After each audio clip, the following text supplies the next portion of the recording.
راځي چې د هوټل مزه او د هوټل خوند په کور کې جوړ کړو. هغه بټ کړای والا کور والا ویل چې بټ کړای ته مزړه کېږي خو ساړه ډېر زیات دی. ما تل هېڅ مسله نشته، زه به یې دله جوړه کړم او اسانه غونته کې رسېبي د هېڅ پکې ګران نه. 1 کیلو غوښه مې راوغوښته او هغې کې مې 2 پیاز نري کټ شوي واچوله او ورسره به ټماټر پکې واچو. ټماټر چې دی 3 ټماټر هم کافي چې غټي، دا نارمل ټماټر ورکوټي نو ځکه ما 4 واخیسته او پکې به واچو اوږه ادرک، مالګه شوه او سور مرچکې 1 چمچ.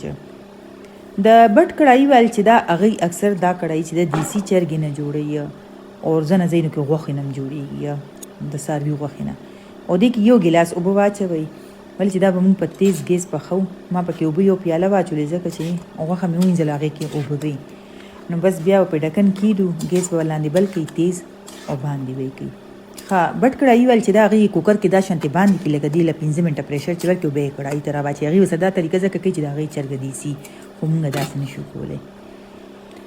او دلته کې دا ټایم زما اکثر د چای وڅښلو ټایم وي که نه چې زه کله هم کټوی پخوم. نو دلته ما اوس ځان له سلاجید جوړم لګیا ما چې زه تاسو سره هم دا دغه کم زه وایم چې یو شي نه زه فایده اخلم چې تاسو مو نه واخلئ.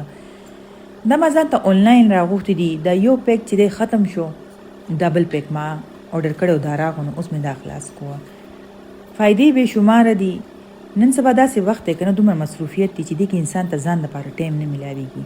نو زم چې یو شي کې چې تاسو له ویښتو دپاره، سکین دپاره، ستاسو هډوکو دپاره، مطلب هر شي له فایده وي نو آ شی مونږ ولې نه استعمالو.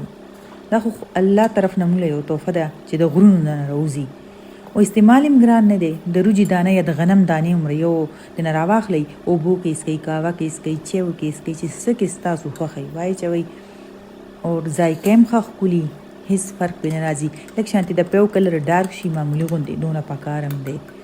نو چې بس معمولي غوندې کې کلر ډارک شي نو مزیدار سلاجید شو تیار. درباخله کمپنۍ وال دي او تاسو چې راغواړئ نو واتساپ نمبر به درته سره دلته مینشن کړم، هغه هلته واتساپ باندې راغوښتی شي.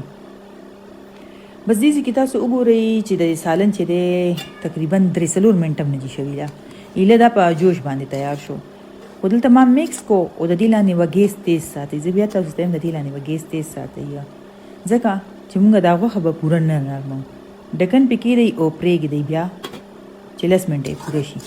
ښه چې نو دلته 10 منټه پوره شوه. اوس به دې کې چې دی که نه نور طریقه کوو. نور طریقه کې دا ده چې شنه مرچکي پکې دونه واچوئ چې څونه تاسو له خوند درکوي، چې څونه تاسو برداشت کولی شئ. شنه مرچکي پکې واچوئ، سر ثابت مرچکي ګول پکې واچوئ. ښه غوړي باندې خبره شوه، اویل باندې دونه پکې اچوئ چې څونه تاسو ته لکه خوند درکوي. یو کټوی کې چې اچېږي خو کړایانو کې اکثر ته غوړي لږ زیات لګي. بټ کړایي والا دی کې مکه نه اچوئ، کوچ پکې اچوئ. موږ سره خو کوچ نشته نو موږ د کوچ په ځای عمدکه نارمل غوړي پکې واچوو. او دې ځای کې لږه تاسو سمسی چې ده که نه دا لږ مینې سره احترام سره پکې خوځوئ ځکه چې د هر شي یو خپل عزت یې.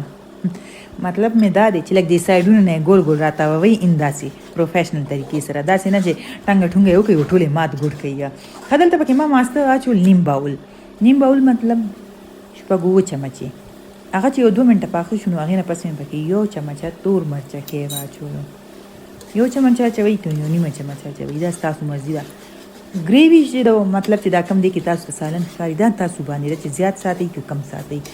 که د بار هوټلونو په شانتې بیخي پکې وچوئ نو وچې او که نه بس دغه شانتې هم صحیح ده. بس ما خو لاندې ګیس بند کو او دې ځای کې پرفیکټ بټ کړایي شوه تیاره.